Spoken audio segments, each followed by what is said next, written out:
Olá, meu nome é Jorge Guerra Pires.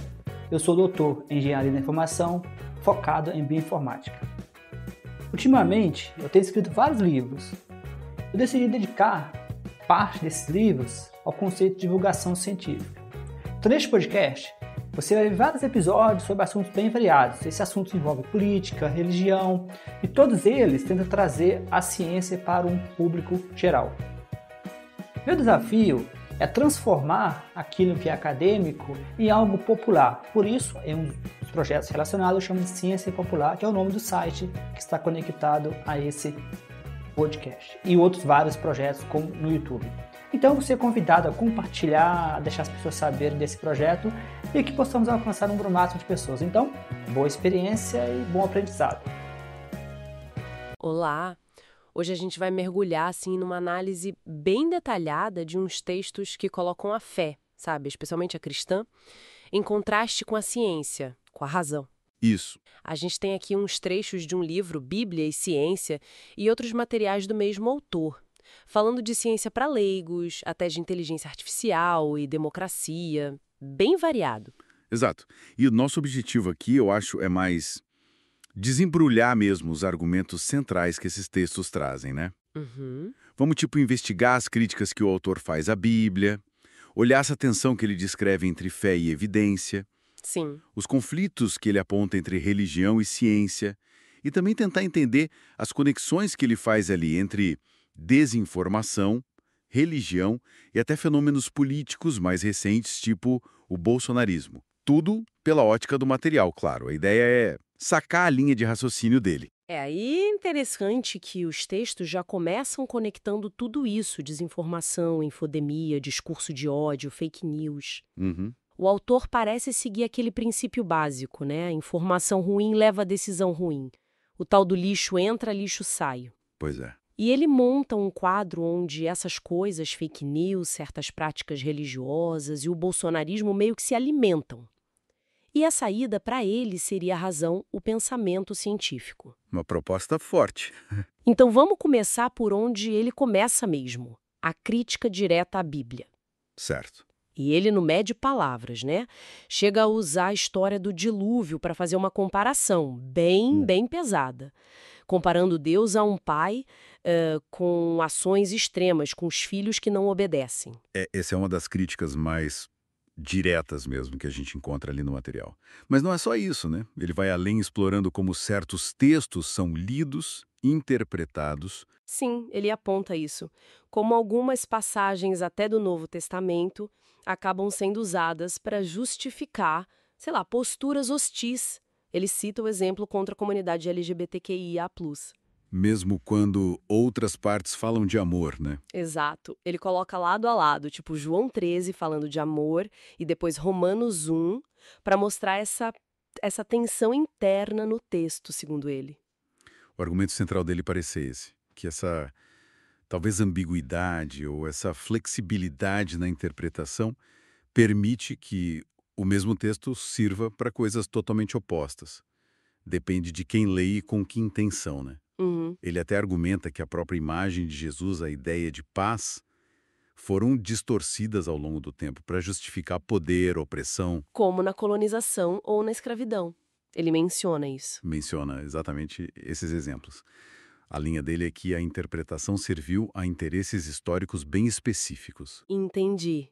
E isso já puxa outro ponto que os textos batem muito. As supostas contradições com a ciência, com a história. Por onde a gente começa aí? Tem tanta coisa. Olha, ele pega desde detalhes pequenos, tipo a semente de mostarda. A Bíblia diz que é a menor, né? Sim. Aí ele contrapõe com a botânica de hoje, fala das sementes de orquídea, que são minúsculas. Ele usa isso para questionar a precisão literal, sabe? Um detalhezinho, mas que serve de gancho para ele questionar a ideia de inspiração divina sem erros, né? Exato. E ele segue nessa linha. Pega expressões como os 4 cantos da terra, lá em Isaías, Apocalipse. Ah, a ideia da terra plana. Ele interpreta como uma possível indicação de que os autores bíblicos tinham essa visão, o que, claro, bate de frente com o que a gente sabe hoje. E o clássico conflito Gênesis versus ciência moderna. Criação e idade da Terra. Esse também está lá. a questão da luz antes do Sol, a ordem da criação e principalmente a idade da Terra. Ele contrasta forte o cálculo literalista, baseado nas genealogias, com a datação radiométrica, bilhões de anos contra alguns milhares. Faz sentido. E a Arca de Noé? Essa parece que recebe um tratamento especial nos textos. Ah, recebe. Ele vai nos detalhes das dimensões bíblicas, né? Aquele naviozão de madeira, 135 metros, calcula volume, capacidade de bicho. São números grandes, mas a crítica principal não é nem o cálculo em si, imagino. Não, não é. O ponto central é a engenharia mesmo. Os textos questionam muito se um navio de madeira desse tamanho aguentaria um dilúvio global. Fazem comparações com navios de madeira reais, tipo o Wyoming, que já tinha problema estrutural em mar normal. Imagina uma tempestade que cobriu o mundo. Flutuabilidade, estabilidade, a resistência do material. Ele levanta tudo isso como problema técnico sério. Fora a engenharia da arca em si, tem o problema da sobrevivência das espécies, né? Ele menciona aquele arbusto do deserto de Mojave. Isso, o Creosote Bush. Datado com mais de 11 mil anos, como é que ele sobreviveu a um dilúvio global recente que, segundo Gênesis, cobriu tudo, montanhas e tal? Boa pergunta. É um questionamento direto à literalidade do evento. E ele ainda pergunta sobre os peixes, os animais aquáticos. Gênesis não fala que eles morreram, né? Verdade. E outro ponto que ele traz é comparar o dilúvio bíblico com mitos mais antigos, tipo da Mesopotâmia, a epopeia de Gilgamesh. Para dizer que a história talvez não seja única. Exato. Para sugerir que pode ser parte de um caldo cultural da época, e não necessariamente um relato histórico ou divinamente exclusivo. E ainda tem mais, outras imprecisões. Sim, ele cita as idades super longas dos patriarcas, Noé vivendo quase 1000 anos, e o que ele chama de erros matemáticos gerais no texto. E aquelas figuras, Behemoth, Leviatã. Ah, sim. Enquanto alguns grupos tentam ligar a dinossauros, monstros marinhos... Tipo para dizer que a Bíblia já sabia? É, essa linha. Mas o autor segue a interpretação mais acadêmica, que são figuras mitológicas, personificações do caos, da força da natureza, algo comum em mitos antigos para explicar o mundo, não descrições de animais pré-históricos. Ok. Então, depois de destrinchar o texto bíblico, a argumentação vai para a natureza da fé em si. Como é que os materiais descrevem a fé? Olha, a caracterização é bem, digamos, crítica. A fé é colocada como uma crença que se mantém mesmo sem evidência, ou até contra a evidência. Ele cita a Bíblia para isso. Cita, Hebreus 11.1, né? A fé é a certeza daquilo que não se vê. E 2 Coríntios 5.7, andamos por fé e não por vista. Ele até interpreta 1 Coríntios 1.27 como se a Bíblia valorizasse mais a fé do que a inteligência. Uma leitura forte. É interessante esse contraste que ele faz. Como a sociedade muitas vezes fala, tenha fé como algo positivo, mas pode olhar com desconfiança para o ceticismo. Totalmente. E ele vai além, menciona uns estudos, sem detalhar muito quais, que indicariam que pessoas com muita fé podem tender a assumir mais riscos, sabe? E ser mais vulneráveis a golpes, às vezes até por gente da mesma igreja. Nossa! E tem aquela analogia que ele usa, meio estranho. Do porco-babirusa? Sim, aquelas presas que crescem pra dentro. E compara a fé com isso. Tipo, um mecanismo que talvez tenha sido útil lá atrás na evolução, mas que hoje poderia ser disfuncional, até prejudicial, como as presas que podem matar o próprio animal. É uma imagem para sugerir que a fé pode ter um lado perigoso. Falando em mecanismos, os textos vão fundo até na neurociência, na psicologia, para tentar explicar a fé. O que eles trazem sobre isso? O autor tenta conectar a experiência religiosa com os circuitos cerebrais mais primitivos, digamos. Ele fala especificamente da substância cinzenta periaquedutal, a PAG. Que nome? E o que ela faz? Está ligado ao processamento do medo, sabe? E a modular a dor. A sugestão ali, meio implícita, é que o uso de narrativas de medo, tipo inferno e promessas de alívio, salvação, por algumas religiões, talvez não seja por acaso.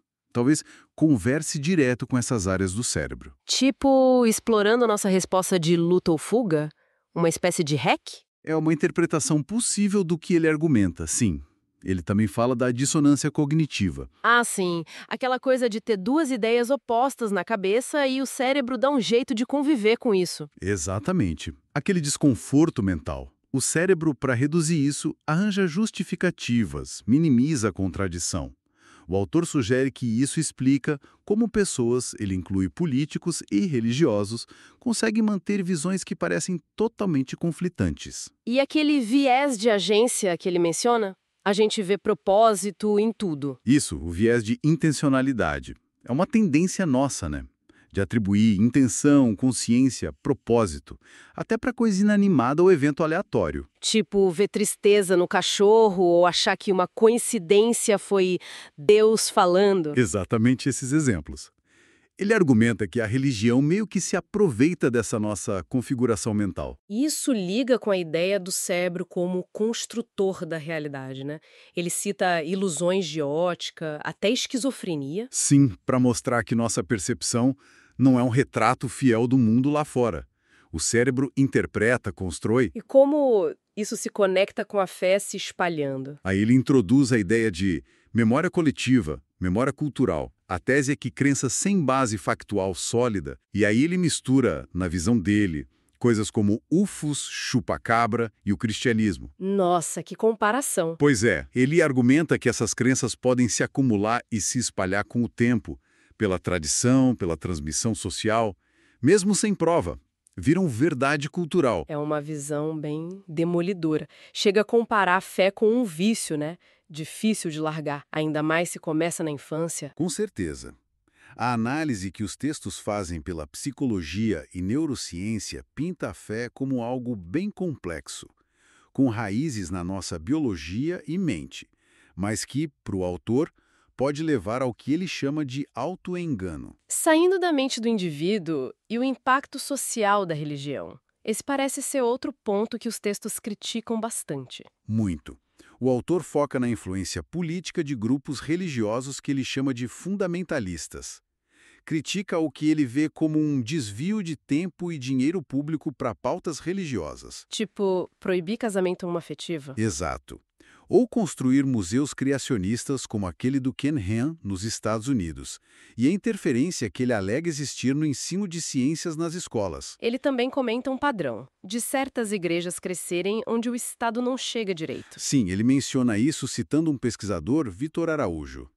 Como se as igrejas ocupassem um vácuo deixado pelo poder público, sabe? Entendi. E a questão do dinheiro, financiamento? É outra crítica forte.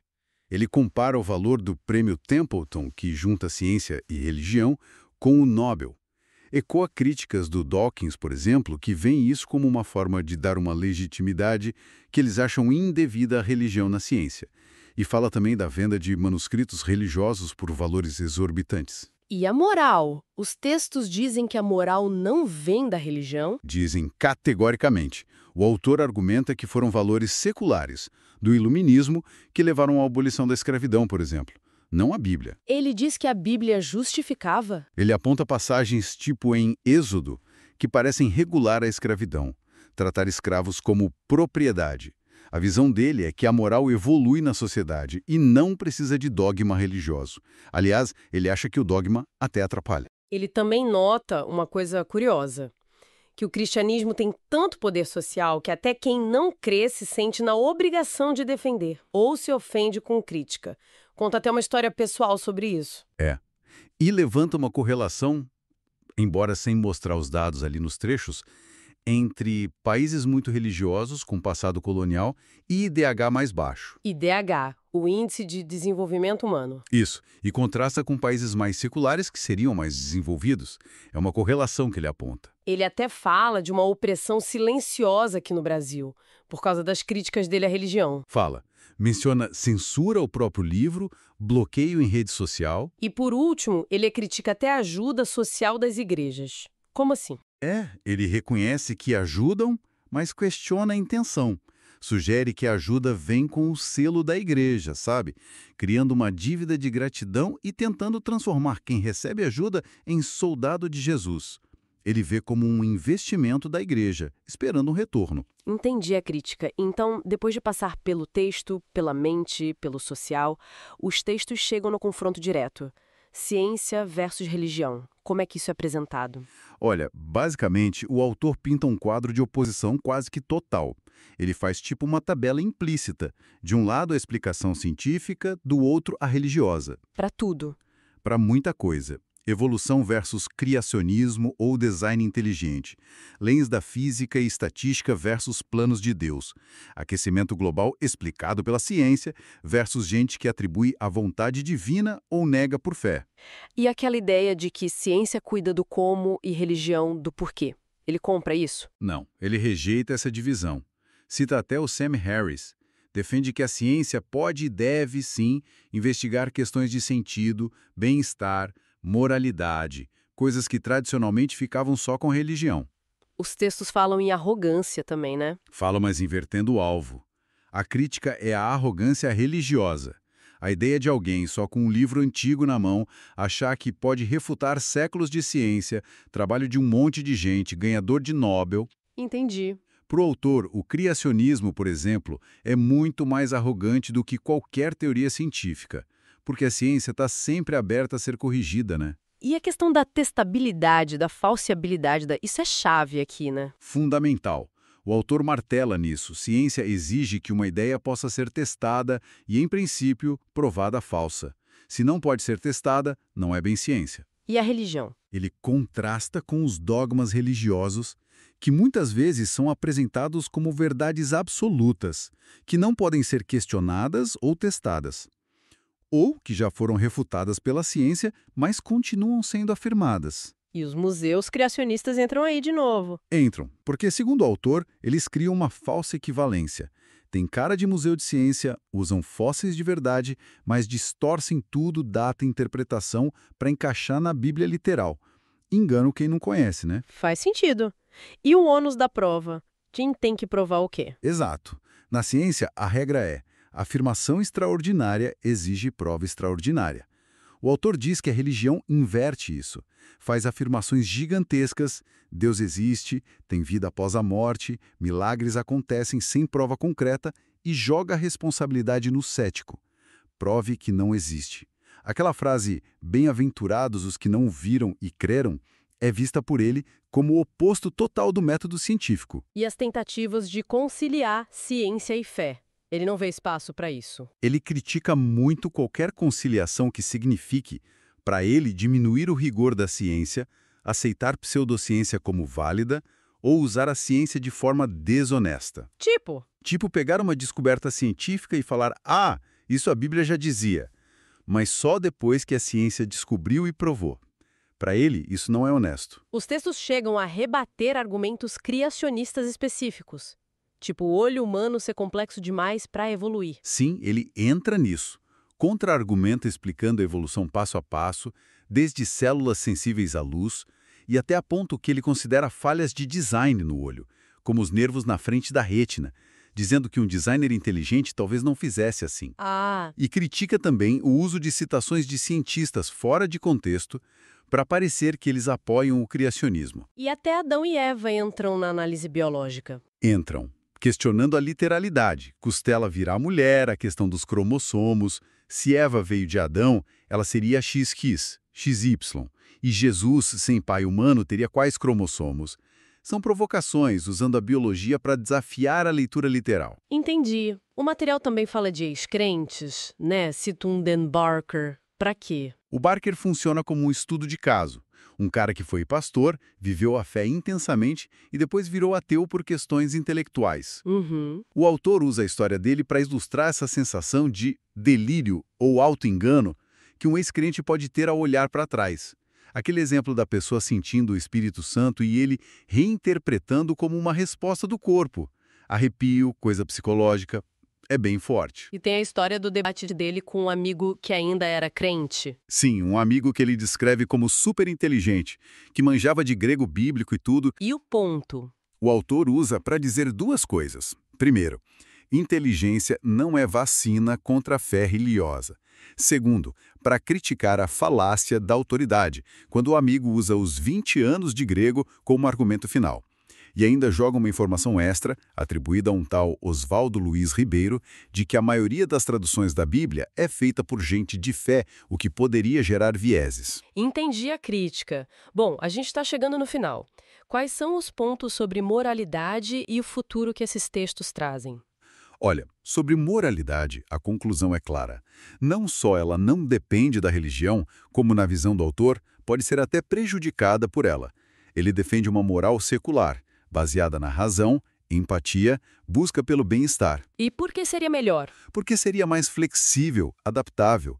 A moral religiosa é vista como muito rígida, presa em dogmas e baseada nesse sistema de recompensa e punição. Ah, o céu e o inferno. Os textos criticam isso? Criticam diretamente.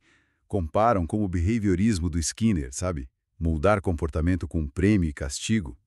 Citam até um livro, Punidos pelas Recompensas. A ideia é que essa abordagem religiosa é meio simplista para educar e controlar. E não ajuda a desenvolver uma moralidade de verdade, autônoma. E sobre ateus e agnósticos? O que os textos dizem? Tem uma sugestão ali, talvez baseada em estudos que ele não detalha, de que quem não é religioso tende a pensar de forma mais analítica, reflexiva, e isso levaria a apoiar mais pautas progressistas, por não estar preso a dogmas que não mudam. E a visão de futuro que sai desses textos? Não parece muito boa para a religião? Não mesmo. A conclusão do autor é bem direta. A religião, mesmo a moderada, é um risco, um obstáculo para o progresso humano. Precisa ser superada. Nossa! Ele usa até a imagem da religião como uma corrente nos pés do desenvolvimento. A perspectiva é que, como ateus veem este mundo como o único certo, teriam mais compromisso em cuidar dele, melhorá-lo usando a razão, a ciência. Uau! Quer dizer, para resumir essa análise toda, o que fica é esse retrato, bem forte, né? Que o autor pinta de um choque fundamental. De um lado, fé, tradição, autoridade divina, o cristianismo como exemplo. Do outro, evidência, ceticismo, razão. Como ferramentas para entender o mundo. É isso. É exatamente isso. Um embate que o autor vê como central. E, olha, isso deixa a gente com uma pergunta no ar, provocada por todo esse material, né? Qual? Se a gente aceita a premissa do autor dessa incompatibilidade tão funda entre certos dogmas e o avanço do conhecimento, e a ideia dele de que até a religião moderada tem seus riscos, como fica o futuro dessa relação? Será que dá para ter uma coexistência pacífica, cada um no seu quadrado, ciência no como, fé no porquê, como alguns propõem, ou esse conflito que o autor desenha vai ficar ainda mais tenso no mundo que pede cada vez mais resposta baseada em evidência para problema complexo, urgente? É. Uma pergunta para se pensar. Exato. É uma reflexão que os textos, no fim das contas, convidam a gente a fazer. Você acabou de assistir mais um episódio do meu podcast Ciência para Não Cientista. Você pode entrar em contato comigo no e-mail jorgeguerrapires@yahoo.com.br, no e-mail jorgeguerrapires@yahoo.com.br. É bom sempre lembrar que eu tenho vários livros na Amazon, no Google Books. Esses livros estão em formatos bem variados, como formato impresso, e-book, Kindle, audiolivros. Então, você tem toda uma gama de escolha.